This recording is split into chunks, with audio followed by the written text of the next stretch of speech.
जे बर' रावनि बर' बिजोंनि उल्थायै जाहाथे रावबो राजखान्थिगिरिफ्रा हेंथा बाथ्रा बर' थुनलाइ आफादनि गाहाय नेहाथारि आंनि मोनसे गुसुं बिबुंथि आं बहाय लाखिबाय बिथां गबिन्द आरो चन्द्र बिनि गेजेरावनो बसुमतारी नैबे आथिखालाव मोनसे नुजाबाय थानाय जोंनि जेंना बावैसो सिगाङाव गाहाय आसाम आलासि महरै सरकारादि हांख्रायना लाबोजानाय सानखान्थि आरो लोगोसे बर' बिगियान थुनलाइ आफादनि गाहाय बेवहाय नेहाथारि बिसोरो इंराजिनि सार जि बिथां सोंलु हरबाय नीलकान्त बर' मिडियामाव गयारी बेवहाय सेल्फ इभालुएसन आरो लोगोसे जि आरो मोनसे जौसाङाव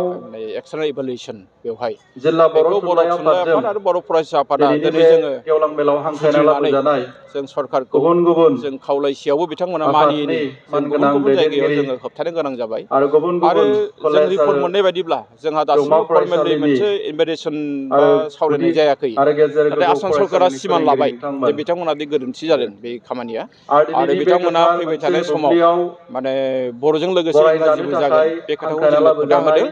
बेनि गेदेमा थाखाय जोङो थुनलाइगिरि गासैबो बर' रायजो राजा सार नोंथांमोन जोंनि गासैबो बर' फोरोंगिरि गिबि जायफोर गिबियाव आङो जोंखौ बेवहाय दुलाराय मरेलि बर' सापर्ट फरायसा होबाय आफादनि बिनि थाखाय सासे मावथि जों गाहाम हिसाबै हामलायनायखौ बावहरदों बे समावहाय गाहाय जाम्बाय जाम्बि नेहाथारिया कनसेप्ट जाजोब्बाय लानायाव मोसौ जाजोब्बाय होननानै माखासे आंजों बुंग्रा जोंनाव सावरायखादोंमोन दैदेनगिरिफोर दङ आं बिथांमोनखौ खावलायदों जे गिदिरथार बे बिथांमोना रोखोमनि बे रोखोमनि हाबाफारिबो जानाय गावनि नङा फोथायनाय गावनि साननायखौ जाहाथे आरो दाबुं बे रोखोमनि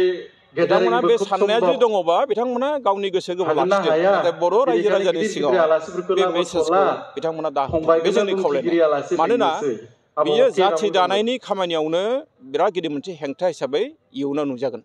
आरो नुफैबाय बिथांमोना बिनि फिथाइखौ उनावहाय नुगोन एखेयानो जामारदों जुदि बे खोथाखौ बुंबाय थायोबा मानोना जेखि जादोला मोनसे बर' दायित्व रायजो थानाय राजाया हिसाबै दिनैबो जोंनि माहारिबादखौ लानानै थांनानै दङ फंनैसो बाथ्रा आरो बे बुंनानै फोजोबनो माहारिबादा सानबाय फैगोन जेब्लानाखि हारियाव रावा थागोन दै बिजोङा बावैसो थागोन सिगाङाव थुनलाइया बर' थागोन थुनलाइ आफादनि गाहाय सिनायथिया नेहाथारि थागोन बिथां साराबो थामोनथाया थागोन गोबांथार बेखायनो बाथ्राखौ फोरमायदों आं खावलायगोन जे बर' रावनि हमै बर' हमै बिजोंनि दुलाराय उल्थायै बर' फरायसा जाहाथे आफादनि गाहाय रावबो आफादगिरि जिपेन राजखान्थिगिरिफ्रा बर' सारजों हेंथा बाथ्रा बर' दाबुंथों थुनलाइ बे आफादनि गाहाय स्पस्ट' नेहाथारि खावलायनाय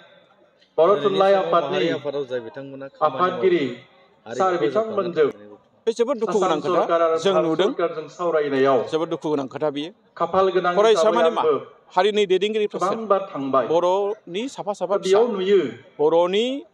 दैदेनगिरिफ्रा मोनसे सोर हारिया दिनै फरायसा नारा आफादनि नाथा दैदेनगिरिखौ जों नुनो मोनदों गोबां गाज्रि गाज्रि रावजों रायदों दावगानो थांनायखौ नाथाय बिथांमोना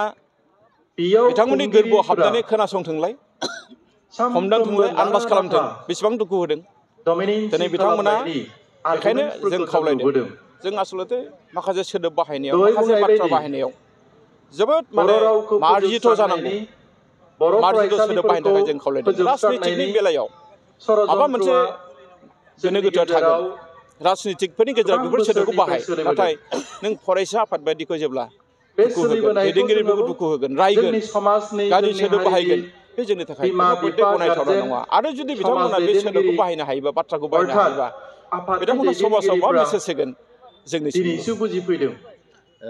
बर' थुनलाइ नाथाय आफादनिया जानो गिदिर गिदिर थांगासिनो दं जायफ्रा बेखौ मा बिउरिक्रेट्स मेसेज होगोन बै जोबोद बिउरिक्रेट्सजों गाजा गोमजा जानो सावरायखांनायनि थांगासिनो उनाव दं बर'फ्रा दुलाराय बर' दावहारु हारि फरायसा आफादनो स्रोदै सोमावसारनानै बाथ्राफोरखौ जों फैनाय फोरमायदों हारि दिनै आसाम मानो सरकारा गावसोरनो फासायनो गोनां सावरायखांनायनि जादों उनावबो जोंहा बेवहाय सावरायनायाव बिराद इसिबां मोजां जागोन मोजां मोनसे आरसिया बिराद माइन'टस साखाफारायै ओंखारखांनायनि उनावबो आवगायबाय जोंहा दुलाराय बिसास बर' दङ फरायसा जे आफादा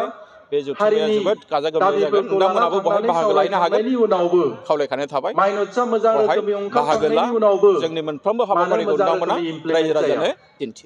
खार'ना जाबाय थेंक इउ